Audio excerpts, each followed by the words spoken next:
Okay, so for those of you that have watched me stand in front of the room a million times in our conference room, you know that I'm passionate about change and self-improvement and evolving, as an individual. And some of you who know me for a long time, I think Mike has known me the longest. You watched me change as a person and evolve as a person, especially even over the past 6 to 12 months. I know some of you have actually even given me feedback about things that you've noticed, and that's because I work at it. And so I brought something up on a call about a month or a month and a half ago, and it was brought up. It was more of a we were all as a group in a certain state of mind, a certain state of being, and it was, for whatever reason, we kind of go up and down, ebb and flow, hills and valleys with kind of how we're all working together and how we're all feeling together, which is natural. But I brought something up on that call, and I had talked to you guys, and I was a little fired up when I was telling you guys about the difference between flow and resistance. And so I want to talk with you guys about that now. And that's a flow state of mind and a resistance state of being are things that I don't necessarily study those things, but they come up frequently in the things that I read and the things that I expose myself to in a variety of ways. So I want to talk to you guys for a second about what resistance is, and this is going to tie back to work, but it's going to tie back to everything in your life. And there's a way deeper, longer, more philosophical and emotional conversation that could go on for days about these things. But these are just some of the highlights of what I think I want to bring to your guys' attention, and it's something that you can leave the meeting today and you should think about.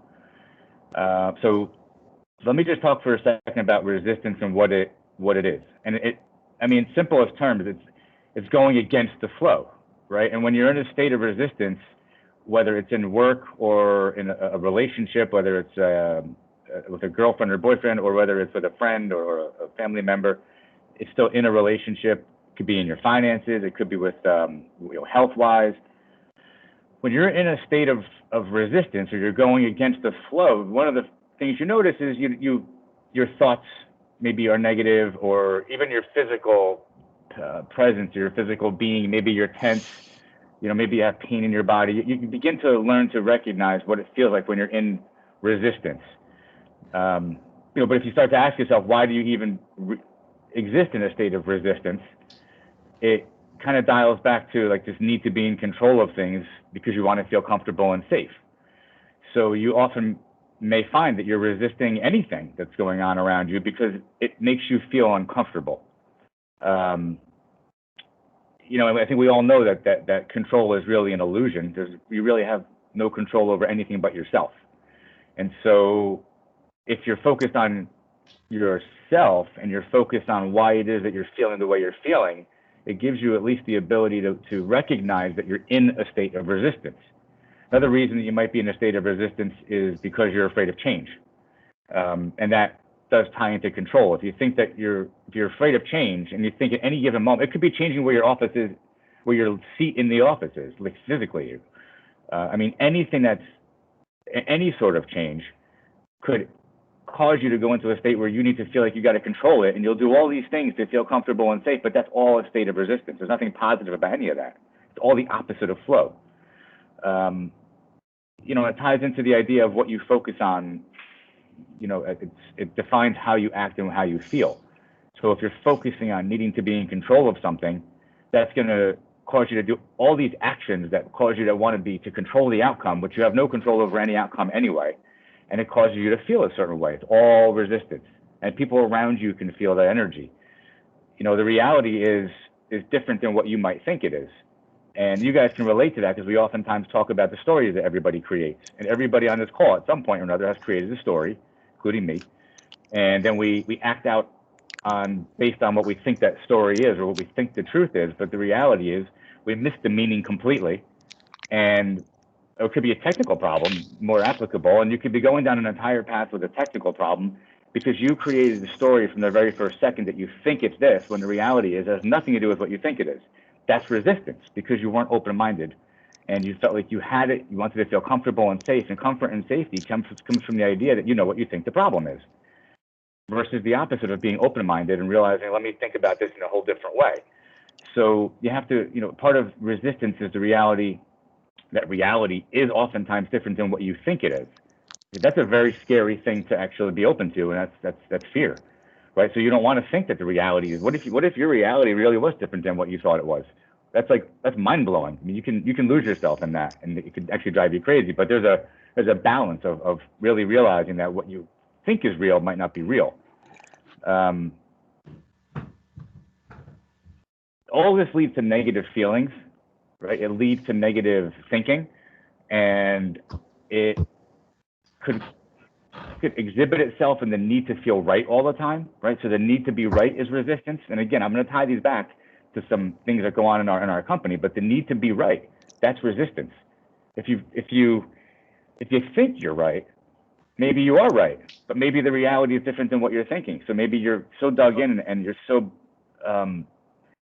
committed to your rightness that you're not hearing what anybody else is saying, and you're not seeing other options. That creates resistance. And how does it make you feel? It makes you feel tense. Causes you to feel like you need to be in control of that rightness. Causes you to feel like you have to come up with all sorts of answers and data to support your right position. When in reality, you could be right, but there's multiple truths that are possible at any given time. So maybe you're right, and maybe the other positions are also right. So when you don't pay attention to the other potential truths, that's resistance, right? And it's very limiting. It's a very limiting belief. So you got to look inside yourself, and you got to ask yourself, why is it that all of these things may be happening, and what are the things around me that are indicators that I am in a state of resistance? Okay, and so you can certainly people's reactions to you. That's your first indicator. It's a mirror. People's reactions to you are an indication that, okay, maybe I'm taking the wrong meaning from this. Maybe I should rethink my position. Maybe I'm resisting something for all these reasons that I'm now aware of, because I need to be in control, I need to be right, I need to be safe, I need to be comfortable. Maybe none of these things are true that I'm thinking, and I'm the source of how I'm feeling right now, not the circumstance. And so maybe I should just relax and let go and be open to other possibilities. And that dials back to something you've all heard me say before, is that your beliefs create your reality, right? So your beliefs are where everything starts. Your beliefs do create the thoughts, which then create the emotions, which would then create the outcomes. So it does start with your beliefs. So if you're in a state of resistance, it's because of your beliefs. And of course, if you're afraid of change because you believe you're going to look foolish, or you're going to be, maybe you're ashamed of looking wrong, all of those deep-seated things, that you carry those through life with you. And if you really don't get down to the root of them, you could lead an entire life of resistance, which doesn't feel good. And again, that's how you know that something's out of alignment, because if you don't feel good, if you don't feel happy, if you're not feeling joy, and if you're finding people are constant, if you're finding you have conflict, or always a sort of resistant conversations, and you're always feeling tense, that's an indication that you should look at yourself, not at the people or the things around you. Another way that you could potentially identify is if you feel like you're always swimming upstream. If you feel like you're always going against the current, if you're rigid in your thinking, you'll feel tired because you're wasting a lot of energy, right? These are all things that are like resistant, okay? The opposite of that, and I can go on and on and on, but the opposite of that is flow.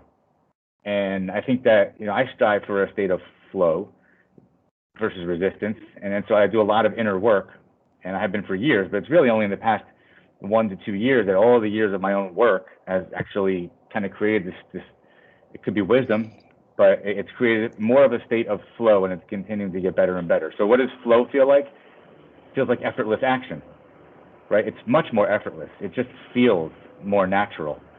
It's the opposite of everything I just said. You kind of just know inherently when to act, when not to act, when to do something, when not to do something. Like timing is important. You kind of know when to say something and when not to say something, which we just talked about before. You just sort of know, okay? You don't worry so much, right? You don't have all these stories. You feel you need to come up with a story for everything. You're much more open to things naturally just kind of happening, and you're embracing change. You're moving with it. You're letting things play out. All right, that's more of a state of flow. Having clarity and calm and focus. Focus is important. Having a state of focus. Not focus where you're intent and you're like forcing it, but a state of just like you're in it, you're on it, you're focused, you're involved in what you're doing. That's a state of flow. It's like as if you're playing in slow motion. I saw an example yesterday where somebody said, a swimmer who is swimming laps and forgets that they're in the water. That's a great example. That's a state of flow. Any sport that you're playing, if I don't play basketball, obviously, but if you're on a basketball team, I had recommended to all you guys to watch that Michael Jordan video. I don't know if you did. I keep forgetting what it's called, but if you watch that The Last that Dance. documentary, what's it called?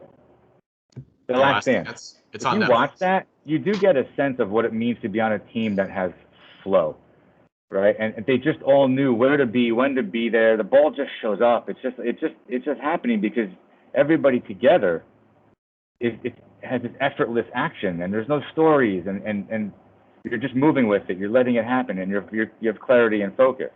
You just know the way things are meant to go. You're flexible, right? You're accepting of how things are, right? Versus fighting how things are. Fighting how things are is resistance. Accepting how they are is flow, right? And when you're in flow, you're not wasting a lot of energy. One of the greatest examples of what flow is, if you sit down, everybody I know has had this happen probably hundreds of times. If you sit down to watch a TV show or you sit down to watch a movie, 2 hours goes by and you feel like it was a minute because you've just spent all that time in a state of flow and happiness. Maybe you're satisfied, you're feeling joy, you're having fun. Your mind is no place where you're in a state of resistance. Why? Because you're not thinking anymore. Your mind is off of all of your beliefs and worries and fears. Your mind is not in any of those places because you're focused on something else. And it causes you to feel like you're in a state of flow, which proves that you can control your thinking because you're making a choice, right? You're making a choice to go focus on something else, and that takes you away from your own reality. And your own reality might be a state of resistance. We'll just connect that for a second. So there's a couple ways to look at it overall. Focus is power, right? So I said before, where you put your focus is where you put your energy. You can put your energy into being calm and being clear and being in a more of a flow state. But you do have to make a decision to be in that state of flow versus a state of resistance. And in a second, we're going to apply this to our day-to-day and to our business. Something else that you can recognize that you're in a state of resistance versus flow, if you find yourself making an excuse is a lie. To lie to yourself. So if you find that you're making an excuse ever, that is resistance. Okay, that you're lying to yourself about whatever excuse you're coming up with, and you should stop. Okay, you should stop yourself from making an excuse. You should actually look in the mirror and say, well, what is it that's causing me to make the excuse? Because it's really not true. Don't lie to yourself. You have the skill, you have the discipline, you have the knowledge, you have the support to get whatever it is done that is you're creating an excuse about. Excuses are resistance. Acceptance, right, and not lying to yourself and just being real about whatever it was that happened, that's flow, right? So maybe the flow is that you weren't prepared. Maybe that's why the excuse is that my computer's not working right. Well, no, you weren't prepared. That's the reality, and it's okay. It's okay because that's how you learn. You learn to be more prepared next time. And next time you really flow better, okay? Maybe the excuse is whatever didn't work right. Well, maybe you didn't think ahead. Maybe the real reason is that you didn't think ahead. And so not being prepared and not thinking ahead and not planning is actually the reason that you didn't have a flow experience, you had a resistance experience. And you can feel on any meeting we go to. Matt Kosher knows. Right, Matt, when you're doing a sales call with me, we prepare to the point where you probably can't stand dealing with me because we have to pregame, we have to prepare, we have to go through what might happen. Not because we're trying to manipulate a situation in a negative way, we're trying to help people come to the conclusion to work with us, to let us solve their problems because we know what's best for them. Well, to do that, we have to be prepared, we have to think ahead, we have to plan. And there's a process there. So that we can flow with the customer or flow with the potential customer or the prospect, okay? It leads to the real transition to where this ties into business. And that transition is you got to follow the processes that we have in place. And so what happened about a month and a half ago when this all came up, and I had this conversation with you guys with a different energy, was we weren't flowing. Everything was resistance. Okay, so we can go around the horn and we can touch every aspect of the company. We can start with finance, okay, and say if we're supposed to get a copy of every bill on a date that we are supposed to get, or when the bill comes out, well, the flow starts with finance getting a bill and sending that bill out to the people that are supposed to review it. They review it, they approve it, they find the mistakes, they deal with the vendors. It's all flow, it's all natural. Well, if the bills don't come out, there's no start to the flow.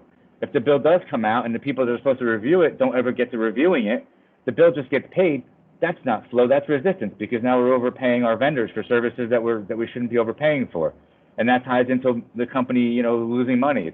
That's a financial flow, or it's a financial resistance.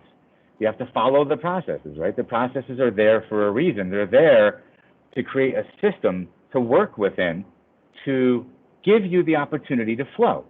A basketball team works within a system. A football team works within a system. The play is called. The play is the system. If one of the players decides to run the other direction with the ball, it's a touchdown for the other team. That's resistance. That's not flow. If you go into operations, it's the easiest place to look. We have a flow. We have a process for every single thing in the company. I don't know, one of the easiest things to talk about is a new computer deployment. Okay, if we have a new computer that's being deployed, what's the flow? Well, it starts with a quote being created.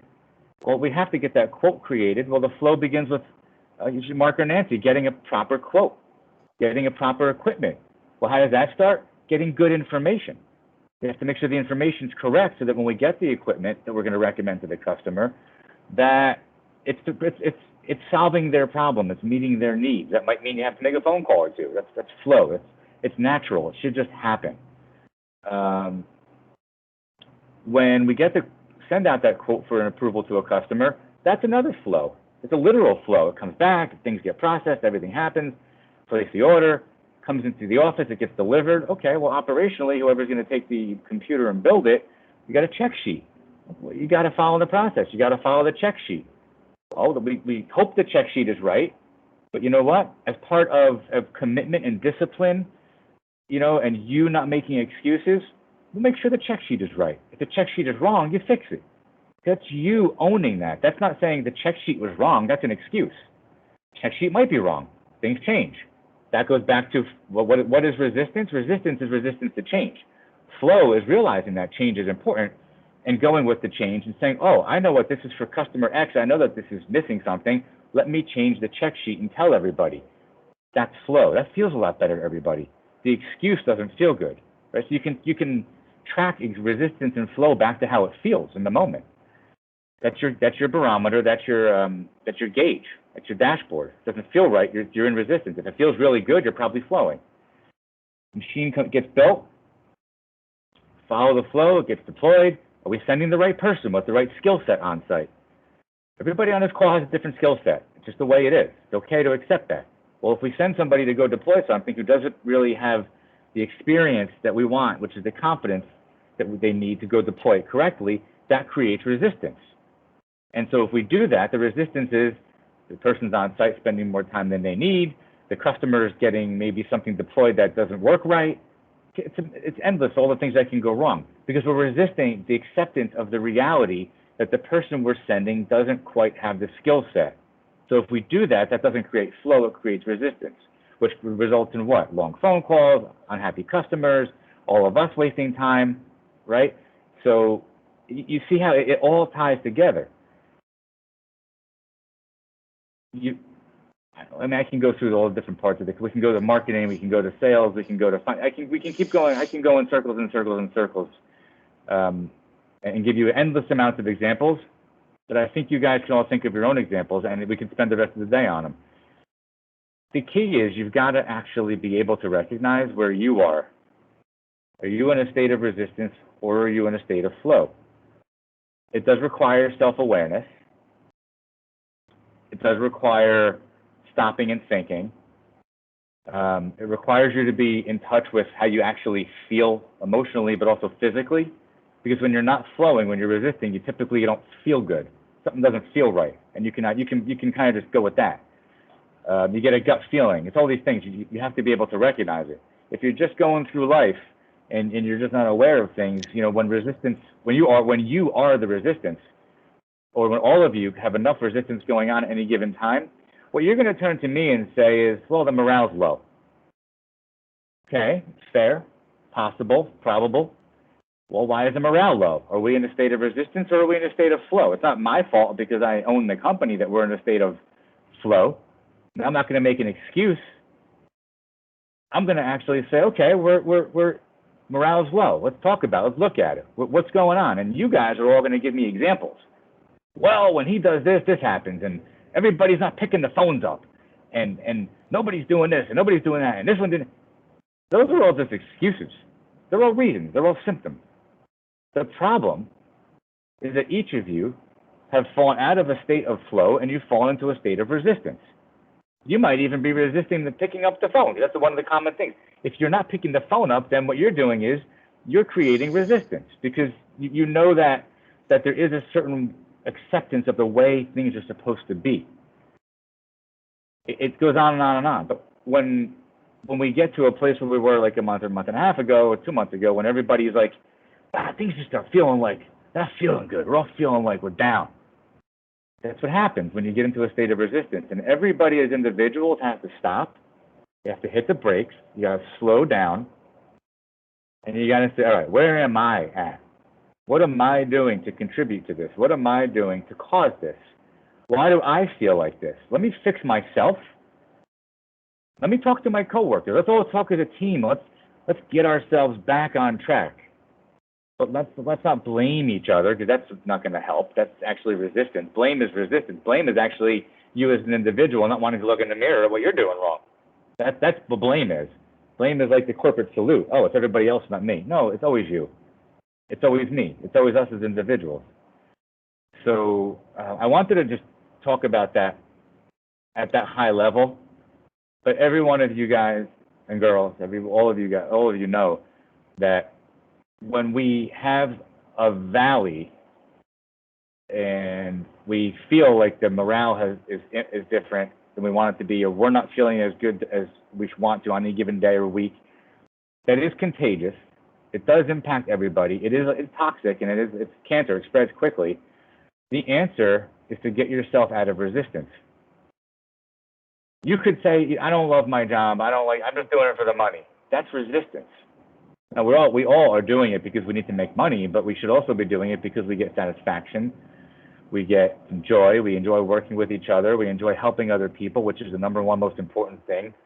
Are you being of service in some way to yourself, to each other, and to the customers out there and people we haven't met yet? You're doing it for all those reasons. If you're just doing it for money, then you gotta dig down and ask yourself why you're in such a state of resistance, because that's not a good enough reason to just get up and go to work every day. It's really not. Now I could say something that's inspirational to you, but that's only going to last for a minute or a day or whatever. You have to be an inspiration to yourself. You have your own self-power, right? So it all comes back to, are you in a state of flow or are you in a state of resistance? So with that, I'm going to say, if anybody has any thoughts they want to share, I would love to hear them, and I think everybody else would, but you don't have to. I just gave you guys a lot. I recorded this also in case you want to go back and listen to it, because I just gave you guys a lot of information that requires you to really look at yourself and think about yourself and think about how you impact your coworkers, again, the employee, our customers, people we have yet to have as customers, people we haven't met yet, and whether or not you're truly being a person that's of service, because we're all in a business to be of service, but we're also on a team, which means we got to be of service to each other. And that's the end of my Friday talk. Thanks, Matt. I have something from that I wanted to share. Can I do that? You guys good with that? Okay. Yeah. So with everything that Matt just said, I really like that because I realized a few things when he was talking about it. And this, for me personally, the example has to do with the meeting yesterday that we had with Peck, right? So it's a pretty good example for me personally, because before we had that meeting, I was a bit anxious about it, just personally. I was anxious. I was a bit nervous about it. We had the meeting, we're going to talk to this customer. He's an important customer.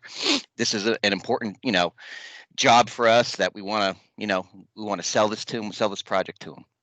So I had with that some resistance, right? Like Matt just said. So I definitely had some resistance there. Now, well, why did I have the resistance? Well, I mean, I wasn't fully prepared. So I'm just going to self-criticize myself. I wasn't fully prepared.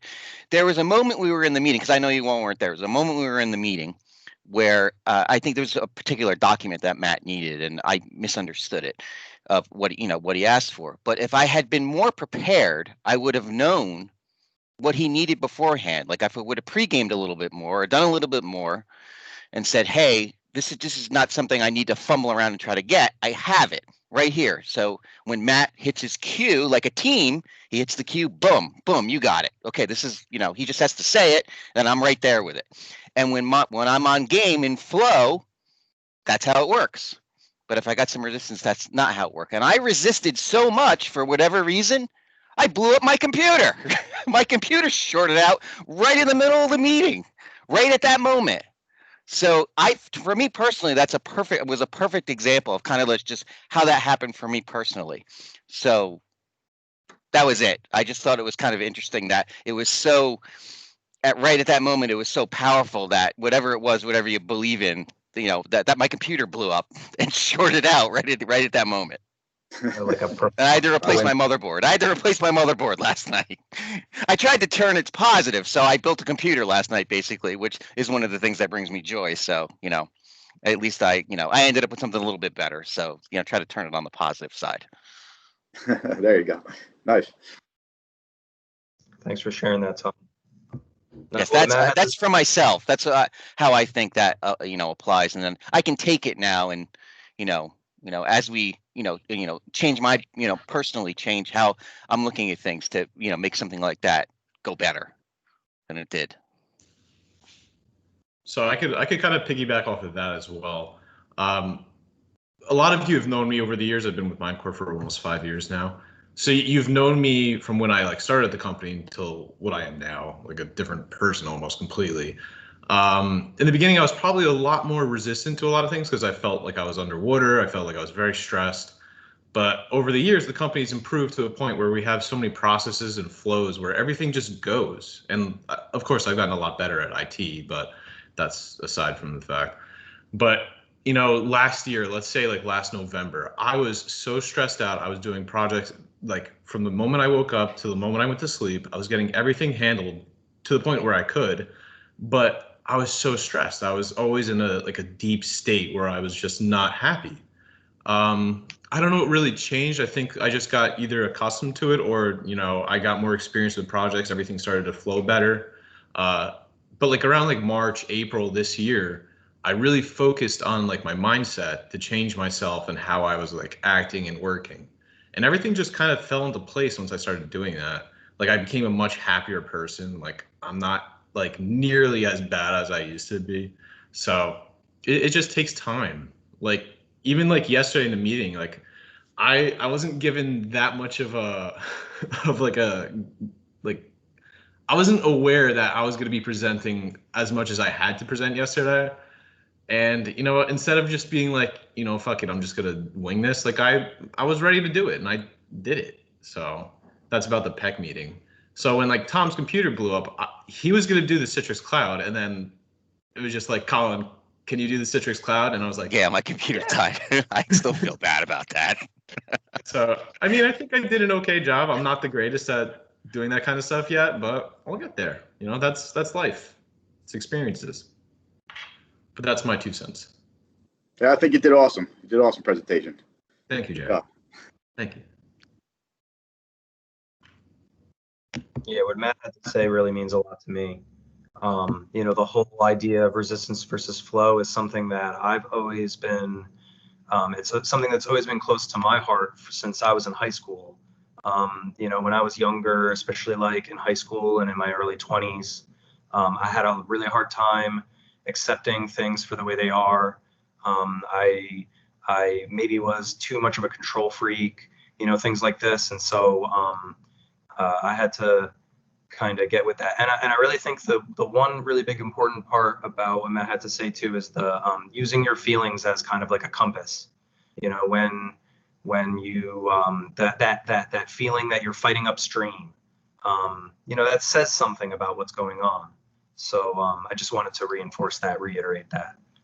That when Matt mentioned the feeling of fighting upstream, that's something that sometimes you're so you're resisting so much that you don't even realize that feeling. Sometimes you have to kind of like take a step back or remove yourself from yourself, so to speak, to kind of see yourself a little objectively and you use your feelings as a compass. I just wanted to reiterate that. Does anybody else have anything to any other comments? Sometimes I diagnose it like when I'm not getting the kind of results that I want. So sometimes I'll look at it that way. If it's like I kind of know it's something supposed to be going a certain way, and it's just not going that way, I'll sometimes I'll look in myself a little bit and say, well, what am I? You got to look in the mirror a little bit. So that's kind of, what am I doing? How can I take responsibility for this? That kind of a thing. Absolutely. Yeah, I mean, it requires such a level of like self-awareness that you have to be able to take a step back and kind of look at yourself in like the third person to see what you're really saying, what you're really doing. Yes. So like, let's say Greg comes to me and he's like, I need help with this. I could either be like, hey, get lost, bud, or yeah, sure, let's do this. It's just an everyday thing. You got to always be mindful of what you say and how you act, how you present yourself. Because it really affects other people when you do that. True too. I want to hear something from Maxine. Who wants to hear me? Matt, I want to hear your opinion. You have a lot of good thoughts on things. I'm curious what your thoughts are. Well, if you look at what I presented before, it's something Tom said, it's preparing, it's getting all the facts, it's asking a lot of questions, it's not being afraid to ask.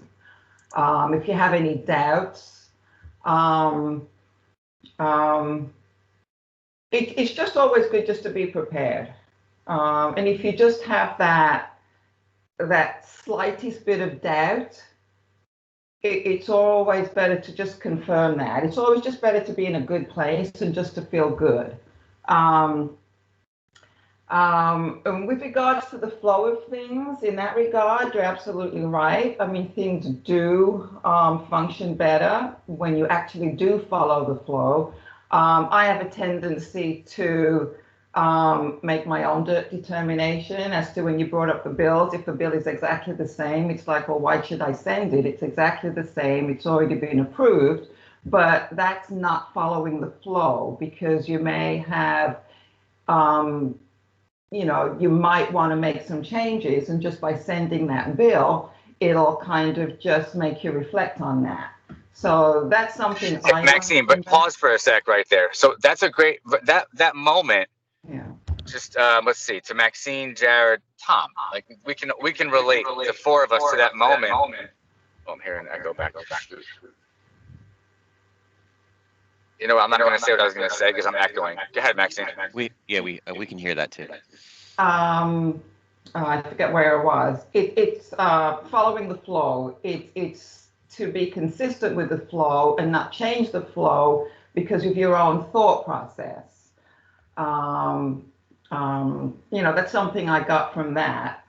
And I think that's just from me being self-employed and just used to being in charge of making those decisions, but it's also letting go of that and just being a team player, so to speak. That's something that I kind of always have to remember. What was the other thing? it's just kind of just doing your best at everything that you can do, especially in Tom's situation. I mean, you don't know what's going to happen. Most of the time, it's just how you deal with it and how you handle it. And it's kind of that thought process. It's making the other person or whoever's around you, making them feel confident that you do know what you're doing. And that's basically just life itself. You never know exactly what's going to happen. It's just a matter of how you deal with it. And it's how other people perceive, it's your reaction. And that kind of flows into the other person's thoughts. And it's all about just self-confidence, if you ask me, believing in yourself. That also goes to being passionate about what you're doing, because I strongly believe in that you don't just get up and just, it's just a paycheck. I don't think you should take that approach towards anything, no matter what you do. It's just how I function. You're the best that you can. I mean, if you just don't like something, if you don't want to do it, you're not going to give it 100%. So that's just a matter of looking at within yourself. And if that applies to everything, relationships, everything that you do in life, it's just an extension of that. I could go on forever. You don't want to listen to that. But those are my thoughts. It's just the way you think, your thought process affects everything around you. You said that perfectly. We should end on that, Stefan. That's a good note. All right. So with that, I'll let everyone go. We will 11:30 and 2:30.